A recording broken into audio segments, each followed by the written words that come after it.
I want to point over here because I want you to take a look at these guys, and I know we have some ladies here too, but these are Wallace Tech students. They're the reason we're here today. Our students, both in high school. I see Billy Troutman over here. Jeff Curtis is not here with us today. He's at another engagement. But guys, stand up. These are the finest students anywhere. They're Wallace State students. I just want you to know that. Thank you, guys. They're all majoring in some kind of profession in the career technical field. Most of these, I think, are in our industrial maintenance areas. Jordan, you're supposed to be up here. Come on up here. Yeah, sorry. We put you on the spot. Jordan is one of our more recent graduates, and you're going to get to meet him in a minute, but he is working at Nissan now in industrial maintenance, and he's probably making more money than I am. He's certainly very highly skilled, but I want to say good morning and welcome to Wallace State Community College. We're delighted that you have joined us for an exciting announcement, one that will contribute to the development of a highly skilled workforce in the state of Alabama and in our workforce region. Coleman is a leader in announcements of new and expanding industry. Just last week, we celebrated the grand opening of a multi-million-dollar expansion of Ray Howe and the groundbreaking for the first Ray Howe Technical Center, which is a research and design facility, the first and only one of Ray Howe's to be located in the United States, right here in Coleman. We've recently celebrated the expansions of Tokray and Utaka, to name a few, and we've experienced the consistent growth in retail and small businesses in our community. This would not happen without these employers having access to a highly skilled and readily available workforce to accomplish their goals for generating profits. In order to generate a consistent supply of highly skilled workers, it is critical that citizens have access to education and training opportunities that are closely aligned to regional workforce demand. Those education and training opportunities begin in secondary education and continue in the community colleges in our great state. As a host for this press conference today, I am pleased to introduce to you our guest speakers. I'm just going to introduce them to you, and then they will follow the order of the program. Mr. Terry Waters is Senior Executive Director of Workforce and Economic Development with the Alabama Department of Post-Secondary Education, and he is here representing Chancellor Mark Heinrich today. Representative Mac Buttram, Alabama House of Representatives, District 12. Senator Paul Bussman, Alabama State Senate, District 4. Mr. Albert Von Peltzer, Plant Manager, Ray Howe. Mr. Dale Greer, Assistant Director of the Coleman Economic Development Agency and Chair of the Region 2 Workforce Council. And Mr. Jordan Rivers, Wallace State Industrial Maintenance alumnus and maintenance technician now at Ray Howe. Sorry, Albert. I know you want him, but he's a maintenance technician at Nissan. Representative Randall Shedd, Alabama House of Representatives, District 11, which is the home of Wallace State. I also want to recognize Mary Scott Hunter here with the Alabama State Board of Education, District 8. She loves Wallace State, even though we're not in her specific district. We have Representative Ed Henry here from District 9, also serving a portion of Coleman County and South Morgan County, which we serve. Mayor Nail, thank you for being here, Mayor Nail, City of Hanceville. And we have members of business and industry and elected officials here. Thank you for joining us in this important event today. Now I'd like to recognize Terry Waters. Thank you. Thank you, Vicki. Good morning to all of you. As Vicki said, I'm Terry Waters. I serve as the Executive Director of Economic Workforce Development for the Department of Post-Secondary Education. I'm here this morning along with Mary Scott Hunter, who serves as a member of our board, and Annette Funderburk, who is our legislative liaison at the Department of Post-Secondary. We're here really representing Chancellor Mark Heinrich to express appreciation to Governor Bentley, to the legislature, and especially to the representatives and the senator who is with us here this morning, Representative Mac Buttram, who served as the original sponsor of the dual enrollment tax credit legislation, Representative Shedd, Representative Henry, and Senator Busman. We're here today to thank you, to express appreciation for your support in providing additional funding for our Career Tech dual enrollment program. Because of their vision and support, a new day is dawning for Career Tech education in Alabama. Working closely with our associates in the Alabama Department of Education, we now will be able to significantly expand and accelerate the education and training of high school students for the high-demand, high-wage jobs in our state. We know this program will be a success because of the partnership and cooperation that we share with K through 12. We recognize the superintendent, the state superintendent, and the principals for this continued partnership. As many of you know, this program provides scholarships for eligible high school students in grades 10 through 12 to be duly enrolled in college-level career tech courses of study, allowing them the opportunity to concurrently earn both high school and college credit. We applaud the legislators who are here with us today.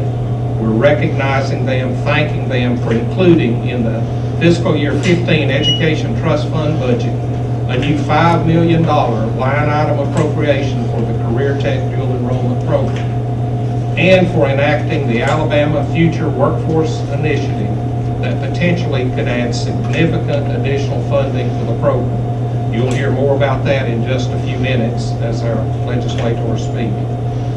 Some students in this program will pursue degrees or certificates in automated manufacturing, aviation systems technology, certified nursing assistant, welding, electronic engineering technology, or in 80 other approved technical fields of study.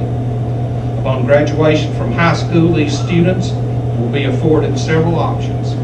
With the technical skills that they've gained, some may elect to enter the workforce immediately, while others may decide to continue their education and training either at a 2-year institution or at a 4-year institution. During the past year, due to limited funding, we were able to award Career Tech dual enrollment scholarships to only 2,100 high school students. With the new $5 million line item appropriation that they have provided us, coupled with the possibility of Alabama taxpayers stepping forward to fully fund the Alabama Workforce Initiative, we hope to be able to award over 10,000 Career Tech dual enrollment scholarships every year. What a difference this program is going to make in Alabama, both for students seeking the high-demand, high-wage jobs and business and industry seeking skilled workers. Again, we want to thank Governor Bentley, the Alabama legislature, Representative Buttram, Representative Shedd, Representative Henry, and Senator Busman, who are gathered with us today for their vision and leadership in advancing career tech education in our state. From the bottom of our hearts, we thank you.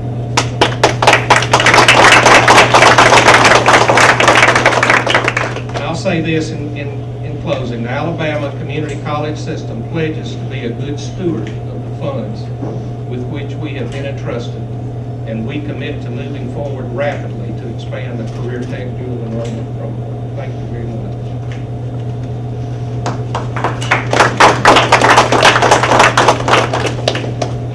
Thank you, Terry. It's always an honor to stand up and know that I'm representing Coleman County and especially Wallace State Community College, which we all know is the gem, crown jewel of the Alabama Community College system. Is that right, Dr. Carlin? That's right. We also know that when we talk to people about what's most important to them right now, jobs in the economy, is what people are most interested in. And in addition to the creative and dedicated student, teachers, and instructors we have, This legislation and the things that we're doing right now in the Alabama legislature to help with the economy and jobs shows that we have business and industry at the table also share their needs for the future. We in the Alabama legislature are committed to meeting the needs for jobs in Alabama. I always have to talk a little bit about what got me really interested in career technical education.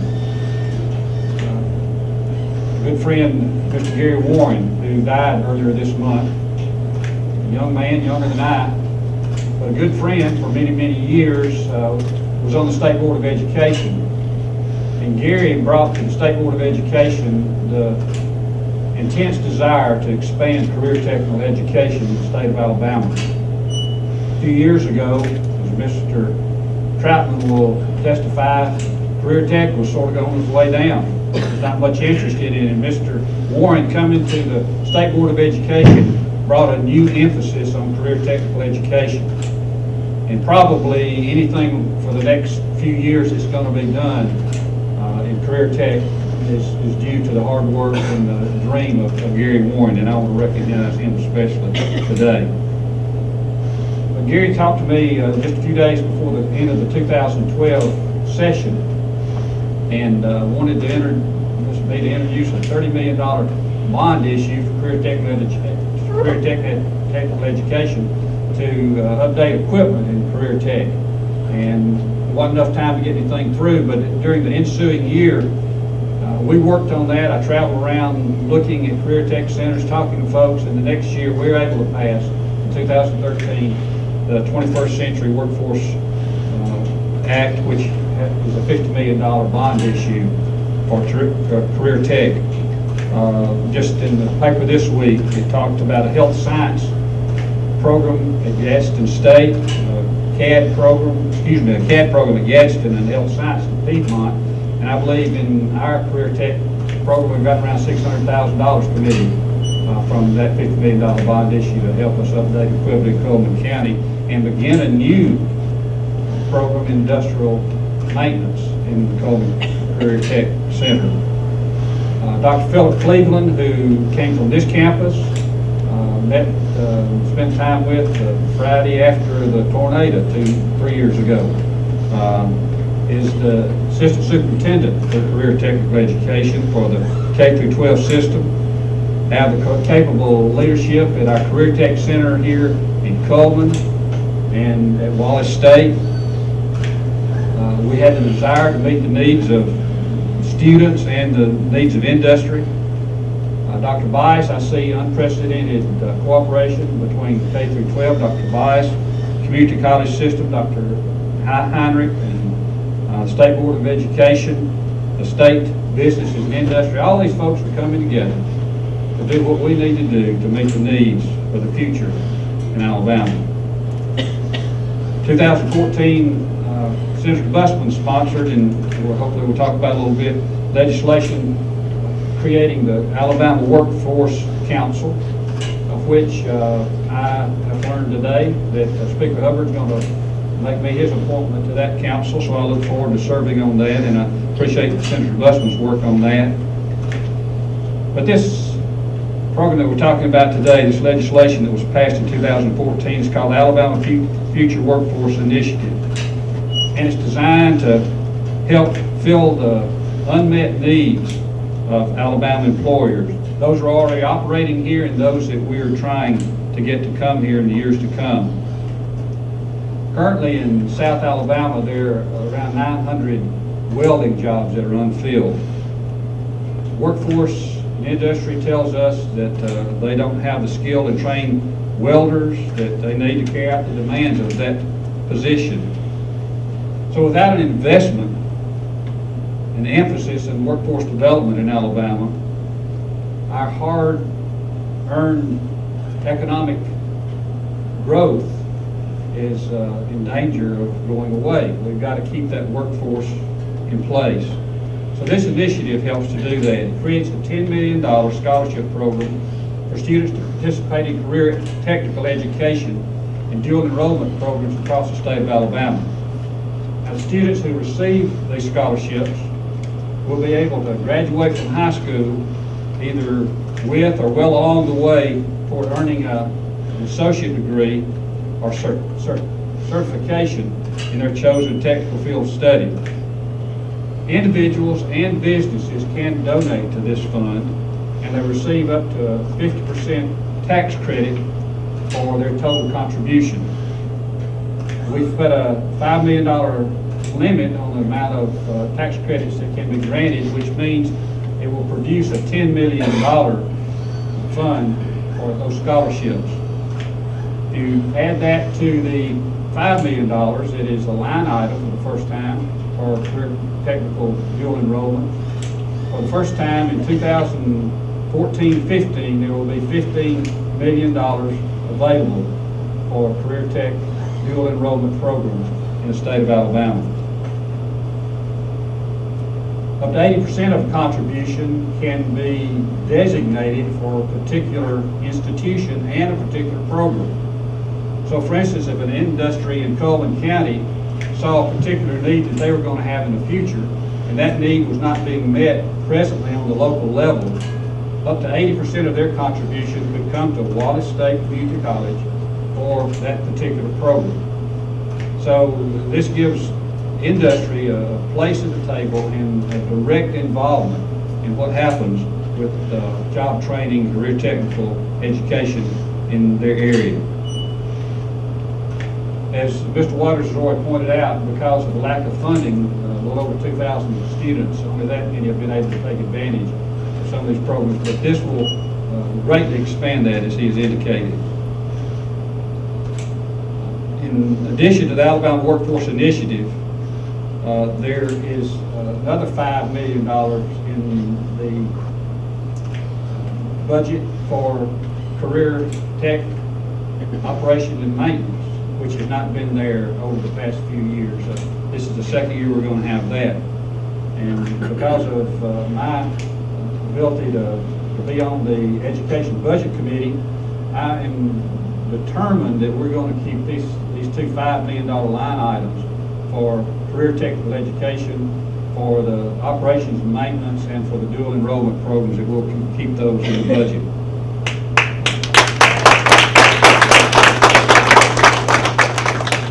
What are the benefits of all this? Other states who have expanded their dual enrollment programs have seen the rise in grades. Grades have gotten better. The dropout rate has decreased. There's been a positive impact, especially on low-income students. And this is another chance for Alabama to help fight poverty by using a conservative, market-driven tax credit approach that is the basis for what we want to do in the Alabama legislature. Our business who wants to be at the table, who wants to be involved in helping educate students in Alabama and say what their needs are, we're responding to those needs, and it's of great benefit for students and for industry. It's an investment in our economic development efforts. It's an investment especially in these young men and women who are our future workforce of tomorrow and for many, many years. This is a win-win situation for the citizens of Alabama, and the only losers are other states that are going to want to keep up with us. And then come back to Alabama as soon as you can. We'll hear more from you in a few minutes. Senator Busman has been a great leader for our delegation here in Coleman County. If we can go and look at the things that we've been able to accomplish in these 4 years by working together with Representative Henry and Representative Oden before he went to the Public Service Commission, and now Representative Shedd, we've worked together real well to do some good things for Coleman County, and we'll continue to do that. And Senator Busman will come now.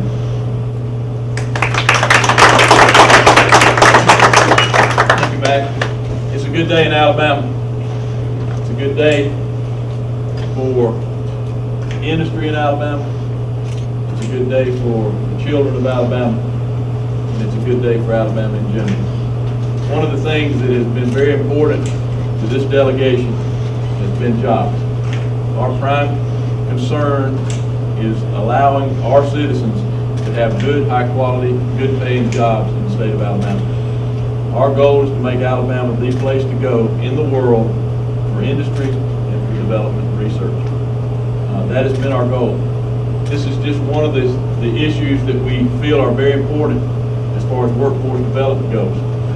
If we're going to attract tremendous industry, if we're going to continue to attract the automotive industry, if we're going to continue to attract the Airbuses, if we're going to continue to attract the technology centers in Huntsville, we've got to have an educated workforce.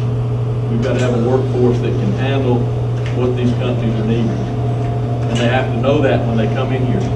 Most companies, when they come, they look at the workforce. And if the workforce is not ready, we come off the list. And I think Albert von Pelser will tell us that. If you're not ready for them to come, they're not coming. There's somebody else in this country and in this world that will be ready for them. So our goal is to make sure that we have the finest trained, the most up-to-date education for career tech and for workforce development. One of the goals that we had also this session was to coordinate the effort. Over the last several years, we haven't been coordinating. Each little individual group has been doing their own little thing, and there's been no coordination. And so the governor this year has signed into legislation the Workforce Council, which will help organize, which will stop the duplication of services, and will also help us move things forward in a faster manner than what they have been done in the past. And I think that's an excellent thing. We do have a tremendous delegation with Representative Buttram, with Representative Shedd, and with Representative Henry. Our goal is to make not only the state of Alabama the place to come to, our goal is to make Coleman County the place to come to if you're going to set up a business. And when you come to Coleman County, you're going to know that this is the best place with the best trained workforce there is in the world. If we can do that, we will see tremendous opportunities in this community, and we'll see tremendous opportunities in the state. One of the things that Representative Buttram has been very active in is workforce development, career training. Some of the issues that we have to vote on are very difficult. Some of them are no-brainers. And the career tech money is a no-brainer for the state of Alabama. And I'm excited to work with Mac on those issues, and I'm excited that he has led the charge on those issues, and I'm excited that he's on the education budget in the House to make sure we keep those issues in the forefront. One of the things that that Representative Buttram did this time was the tax credit. To sustain a program of this magnitude, you have to have the citizens of Alabama participate. His concept was to let the citizens of Alabama participate and get a tax credit for that participation. And that's a tremendous opportunity for the people of Alabama to participate. Not only does it allow them to contribute, it allows them to somewhat dictate where that money goes. That's even a bigger opportunity for places like Wallace State Community College, where we have the citizens in this community that are concerned about that type of thing and are willing to give that kind of money. The tax credit will be, if somebody could give up to $500,000, and they would get a 50% tax credit on that. The account can go up to $5 million a year, which would be a tremendous influx of funds to this type program.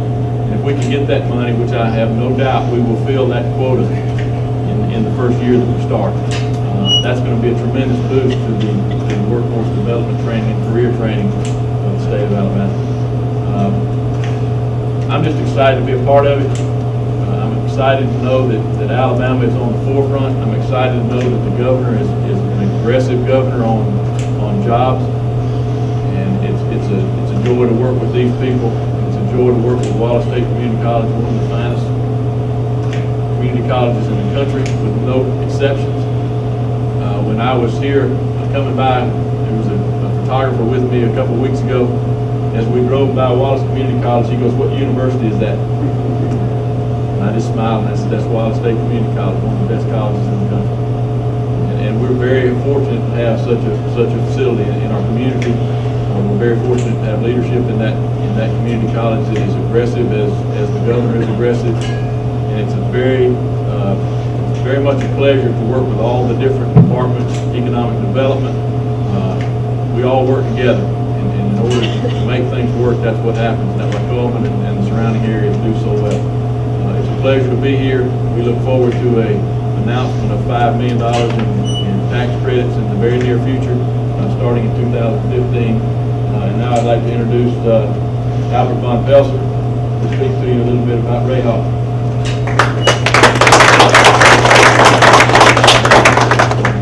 Good morning. You know why I was invited to be here today? Because all these people care about this, and that means a lot. Right? When you're in industry, I'm not speaking only for Rahal today. We have a lot of industries here in Pullman County, Utah, we have Topra, and we have very many settled industries that very rarely people talk about. We should not forget. I had the pleasure to work with one a couple of years ago, like HH Technology. And we just should not forget them. There's a lot of industry in Pullman besides just the big three like Rahal, Topra, and Utah. But you care about it. And the reason why I'm mentioning this is I came, some of you may know that 16 years ago here to Pullman, right? And Dale Greer got me here for dinner that night, right? And I was a very young plant manager. And the very first thing we ran into really was workforce. You know, Peggy and her team did a tremendous job recruiting industries, and but the workforce was a problem, right? And right from the beginning, Pullman listened. You know, there's a long history of what you see here today, because we were going to Montgomery, as far as I remember, right there, met with the senator, talking about workforce development, and quite frankly, in the beginning, you know, a company like Rahal thought it's like, oh yeah, well, there are a lot of promises, will they ever be kept? And the reason why I'm here today is because you kept it. Over 16 years, I have seen initiative after initiative after initiative coming from the state, coming from Pullman County, coming from Wallace State. You know, sometimes I'm amazed, you know, when Dr. Kowalewicz called me last week and said, wow, there's another one, right? And that's why we are here today. And that's why the state of Alabama is so important for our businesses, because you care about us. We just had last week, Vicky was talking about this, our groundbreaking, and we had our company owner here in Pullman. And when he left on Tuesday afternoon, he said, you know what, I have 40 plants in the world, I think in almost 20 countries, but nowhere in the world I see things that Rahal is so appreciated and supported, like here in Alabama and here in Pullman County, right? And that means something. You know, even if everybody has times of when they struggle or when we have problems or whatsoever, but they know that they get supported here by the local legislature and of course by the community. And again, that means something. And you were talking about, Mac, you know, about industries making decisions. Why do they come to Alabama? That's why they come to Alabama, right? The workforce is developing and there's still a lot to do. Like I said, but it is not like that Alabama is stagnant. They're working on it and giving it another shot and another program and another idea. And what's going on here with you guys, honestly, 10 years ago, this, right, everybody would have stood in front of it like, oh, right? Today, that's normal, right? And you come to our client, we have whatever, 30 or 40 or 50 of these puppies, right? But now I know that there are people here ready to go, coming from Wallace State Community College, going and touching our robots. 15 years ago we were afraid, right, when anybody came in and touched our robots. You know, for you that is almost child's play today. And that's what's really this is about. I of course really want to appreciate that Mac has sponsored this bill, and it's like I said, it's just another milestone in the right direction. We will hire at Rahal between 100 and 150 employees over the next 15 months, right? And knowing that there are initiatives like this, knowing that young people are prepared for that, right? And that we have a workforce that is continuously developing, that makes us confident we can stand this huge task, because that is not easy. Right? So really today I want to say, and I can only say over and over and over, really to the legislature and the state of Alabama, to really Wallace State, Dr. Kowalewicz, who's really working hard on this all the time. Thank you for listening. That's all we're asking for, and we get the results. And like I said, I'm very, very sure that Topra, Utah, HH Tech, everybody who needs this workforce really appreciates this. Thank you very much.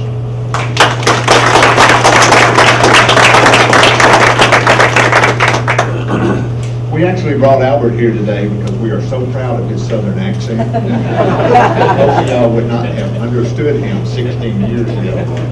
Much better today. I want to acknowledge Peggy Smith too, who's the director at our office. We generally stand side by side at podiums on most of these things. And she's been a little under the weather for a couple of days. I think for the first time ever, her voice is deeper than mine. You know, I'm really excited to be here today. As an economic development team, we focus on what Albert said, bringing new companies here, working with the existing companies. This dual enrollment plan gives us the opportunity to have business and individuals push and support that program and put money in it and help us with more issues. Nothing is more important than what Peggy and I do than work. There is nothing that is more important to us or helpful in that project than you in this college. And that translates into all those shares. You know, we told Albert 20 years ago, 16, when he got to here, that there were students down here that could be trained, that they would make his company profitable, and they've done that. We're telling those same companies today that you folks sitting in those chairs are the workers that they can count on to make money. So you're hearing speeches from tons of people up here in coats and ties today, but they're working for you. You have no idea how much they're working to be sure that you have opportunities.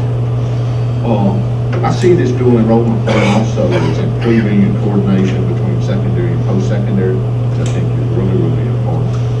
I also think that it exposes students to this college and to this campus at an earlier age. They get to see what's here, and you eliminate some of the, I mean, I imagine, I told you, Terry, up front, I think, imagine a 17, 18, 19-year-old student coming here the first time ever with what they see on this campus, all of these buildings. They don't know where to go, what to see. So we're exposing them to that campus at an earlier age to get an opportunity to see what's here. Nothing changes quality of life like education. I think it makes the opportunity for you to have better jobs, better quality of life, the income to do the things you want to do. And it's difficult for students out of high school today with no more than a high school education to get a job. I've seen statistics as much as 80 to 85% of the jobs require some education beyond high school. Because you're running robots, you're programming computers, you're doing that type of thing, and you just can't rely on those skills anymore. Region 2, they mentioned I'm sure in Region 2, which is 7-county North Alabama region. We are the #1 region in the state for the career readiness certificates that have been issued. They told us at our meeting yesterday that just over 50,000 have been issued in Alabama. 12,500 plus have come out of this region. So I see us taking advantage back of this program. You better be prepared for us to put money in it, get more students here, get that upgrade, because I think it'll happen. We believe in this institution because it makes a difference in our community, and I think you'll see a lot more there. Jordan, your turn. All right.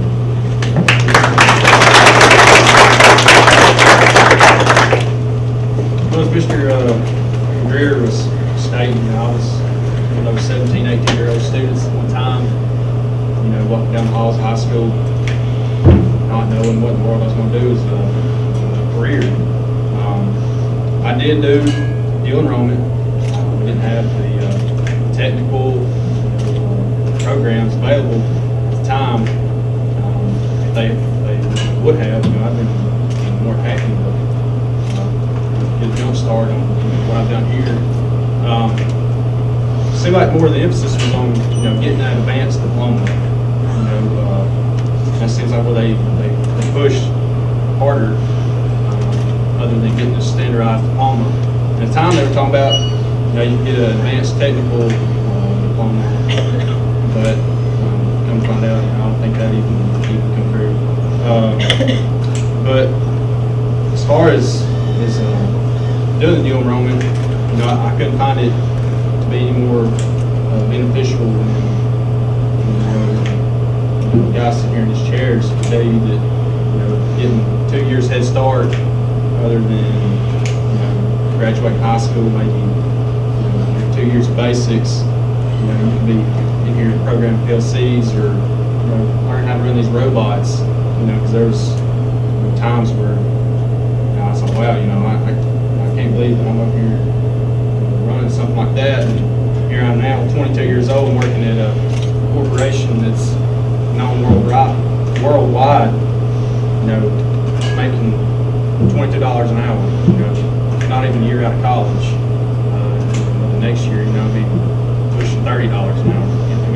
crazy with the opportunities that you can go from, you know, working a little high school job to, you know, a year later, you know, making more money than you can imagine. You know, if you had told me in high school, you know, it's the easiest thing to go be a brain surgeon, you know, making $450,000 a year, I've been, yeah, you know, if that's easy money, I'd do it. When I come to find out that, you know, some of the stuff's not that easy. But as far as, you know, letting these students come and see what the dual enrollment has to offer, you know, as far as, you know, what jobs there are out there. You know, there's hundreds of jobs stated, you know, that these students have no idea, you know, and I didn't have any idea as a high school student.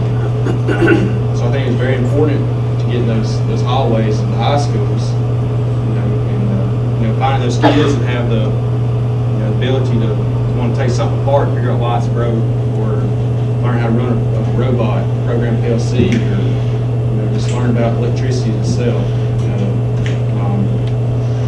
possibilities are endless. You know, and I always thought about, you know, getting experience and maybe come back and go Alabama. I don't know.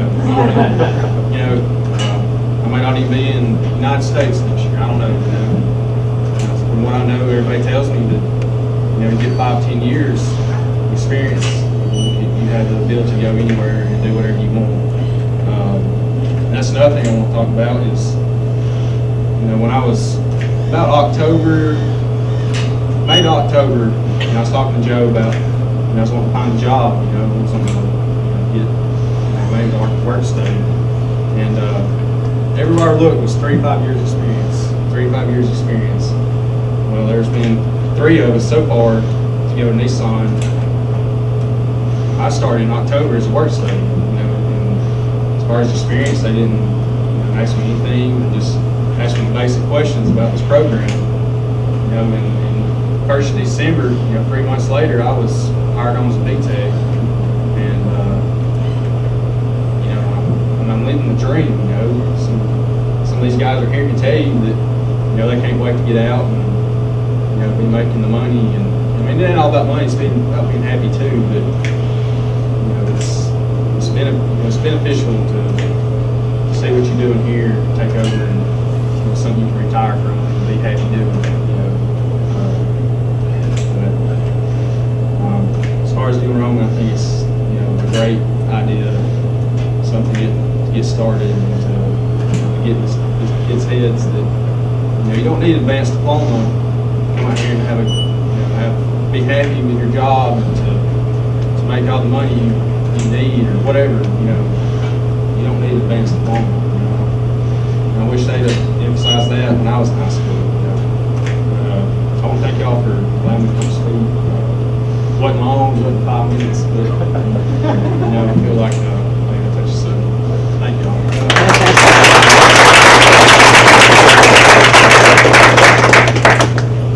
Jordan, that was certainly a good speech.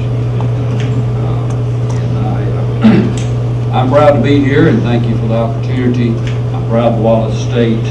I'm proud of these, my colleagues that worked so hard to get this legislation passed.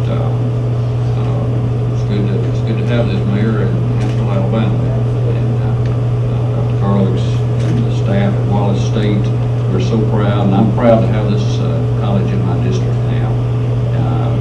The district lines changed, and Wallace State was in Mac's district, and of course, Mac, the way Wallace State grows, it'll be back in your district before long. So don't worry about that. Ms. Hunter, thank you very much for being here, for taking time to come to Wallace State, and for your support of the State Board of Education for Wallace State.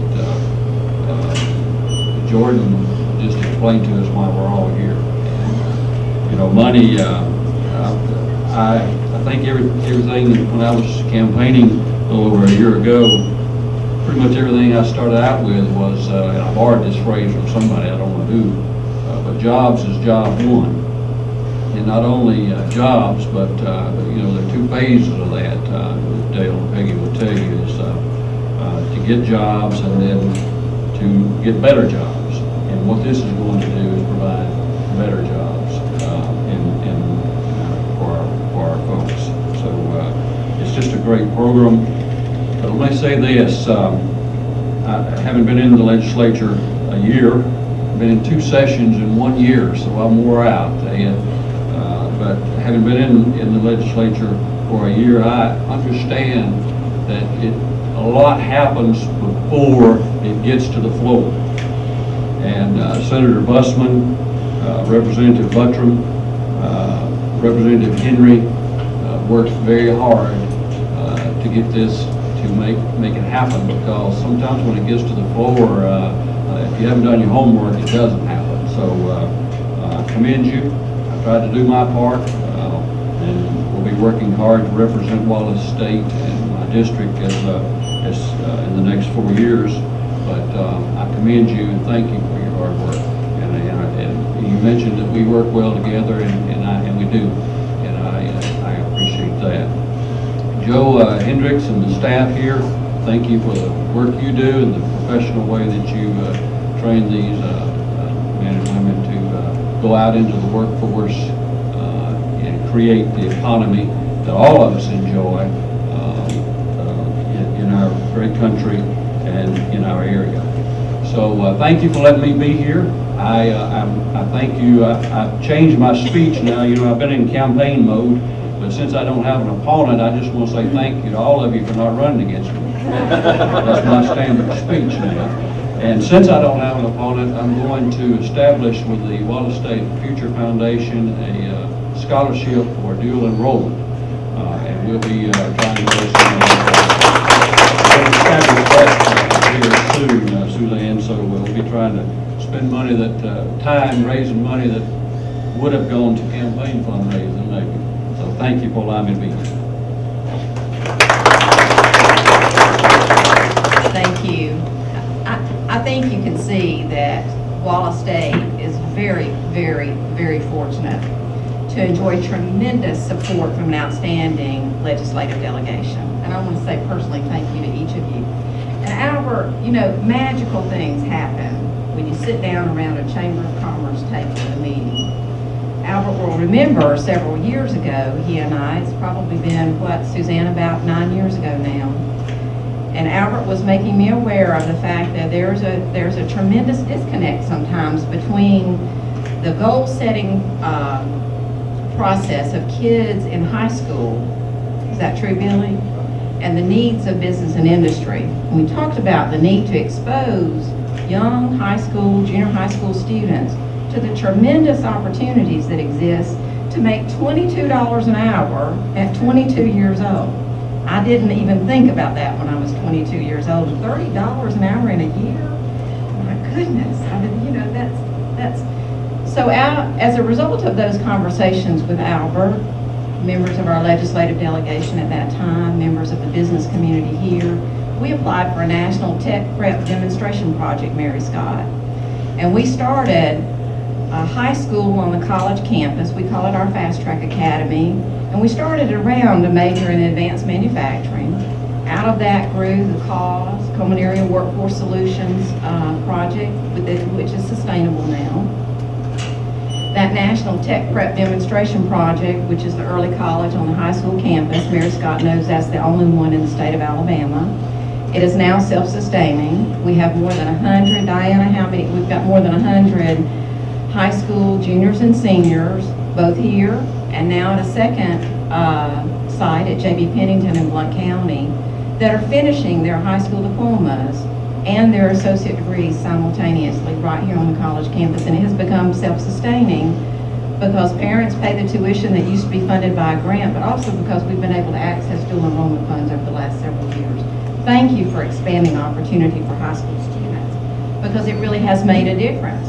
Representative Henry and I met several months ago. We've been working on some opportunities in the city of Hartselle with Hartselle City Superintendent and looking at opportunities there, particularly in the healthcare arena, because healthcare is growing, especially with the aging population and population growth that we have in North Alabama. What you have been doing is very important. It's very important to our citizenry. It's important to our state. The legislature's passage of this important bill could not have happened at a more opportune time. According to data published by the Alabama Commission on Higher Education, only 52% of Alabama's 2013 graduating class have enrolled so far this year in an Alabama public college or university. That's compared to 62% nationally.